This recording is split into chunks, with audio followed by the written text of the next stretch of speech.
Teori dasar kemagnetan. Kata magnet berasal dari bahasa Yunani magnetis litos yang berarti batu magnesian. Magnesia adalah wilayah di Yunani yang kini bernama Manisa, Turki. Di wilayah tersebut terkandung batu magnet yang ditemukan sejak zaman dulu.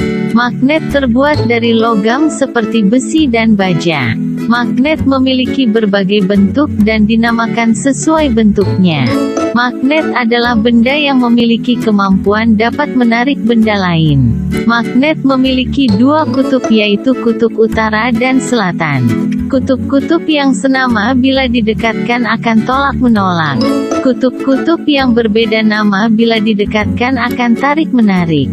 Gaya magnet berasal dari interaksi kutub-kutub magnet yang timbul akibat gerakan muatan listrik elektron.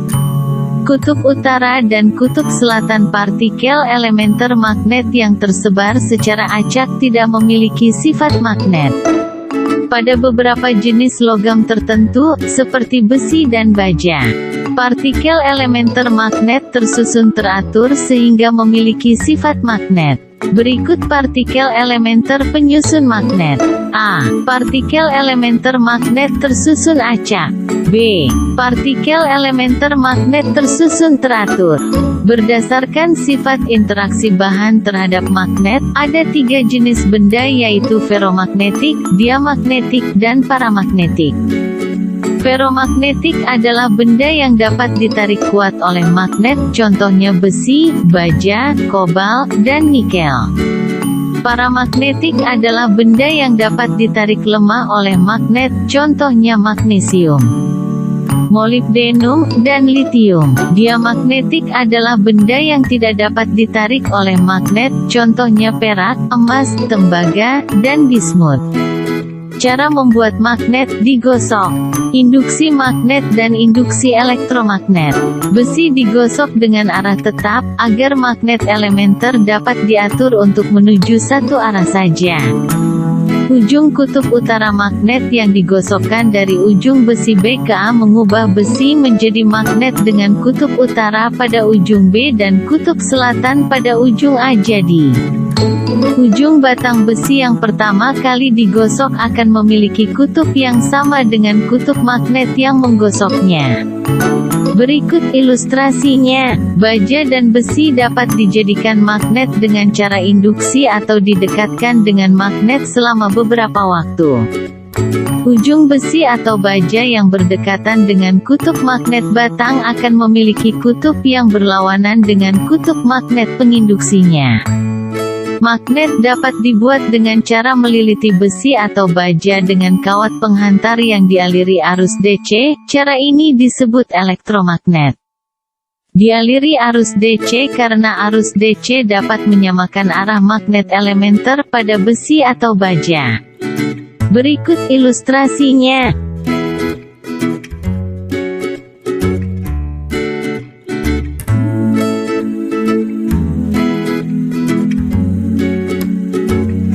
Kutub magnet besi atau baja yang terbentuk tergantung arah lilitan kawat penghantar. Jika arah arus berlawanan dengan arah jarum jam, ujung A besi atau baja akan menjadi kutub utara dan ujung B akan menjadi kutub selatan. Sebaliknya, jika arah arus searah dengan jarum jam, ujung A besi atau baja akan menjadi kutub selatan dan ujung B akan menjadi kutub utara. Penerapan teori elektromagnet dalam kehidupan sehari-hari yaitu bel listrik, saklar, dan telepon kabel. Bel listrik. Ketika tombol bel listrik ditekan, rangkaian arus menjadi tertutup dan arus mengalir pada kumparan, mengakibatkan besi di dalamnya menjadi elektromagnet yang mampu menggerakkan lengan pemukul untuk memukul bel sehingga berbunyi. Berikut contoh bel listrik. A. Skema rangkaian bel listrik. B. Bel listrik. Saklar. Saklar berfungsi untuk memutuskan dan menghubungkan arus listrik pada rangkaian listrik. Namun, untuk bentuk saklar seperti gambar di bawah ini bekerja ketika saklar membentuk rangkaian tertutup. Lilitan kawat berfungsi sebagai elektromagnet yang menarik ujung besi ke bawah. Setelah besi tertarik ke bawah, ujung besi lainnya akan menyimpang ke kanan dan mendorong tangkai ke kiri sehingga tangkai kiri dan kanan saling bersentuhan untuk mengalirkan arus listrik. Ketika arus mengalir, beban, lampu atau alat elektronik lainnya menyala. Berikut saklarnya. A. Diagram saklar elektromagnet. B. Saklar elektromagnet.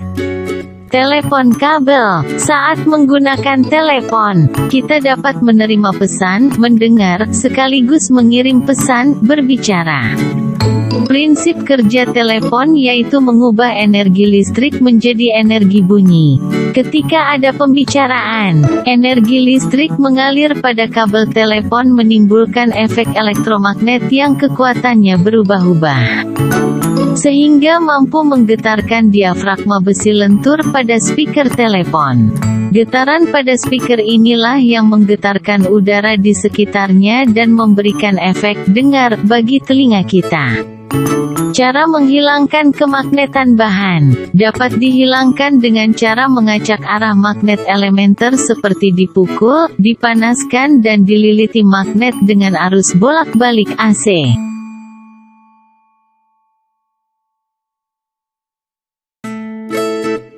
Medan magnet adalah daerah sekitar magnet yang dapat mempengaruhi magnet atau benda lain. Pola yang dibentuk oleh pasir besi merupakan bentuk garis gaya magnet yang digunakan untuk menggambarkan medan magnet. Medan magnet terbesar terletak pada ujung-ujung kutub magnet. Hal ini ditunjukkan dengan banyaknya pasir besi yang ditarik oleh ujung-ujung kutub magnet. Garis-garis gaya magnetnya sangat rapat. Berikut ilustrasinya. Percobaan Ørsted dilakukan oleh Hans Christian Ørsted 1820 menunjukkan bahwa arus listrik dapat menimbulkan medan magnet. Caranya dengan mengamati pergerakan jarum kompas saat diletakkan di dekat kabel yang dialiri arus listrik. Arah medan magnet dan arah arus dapat ditunjukkan dengan menggunakan tangan kanan seperti gambar berikut. Ibu jari menunjukkan arus listrik dan jari lainnya menunjukkan medan magnet. Berikut ilustrasinya.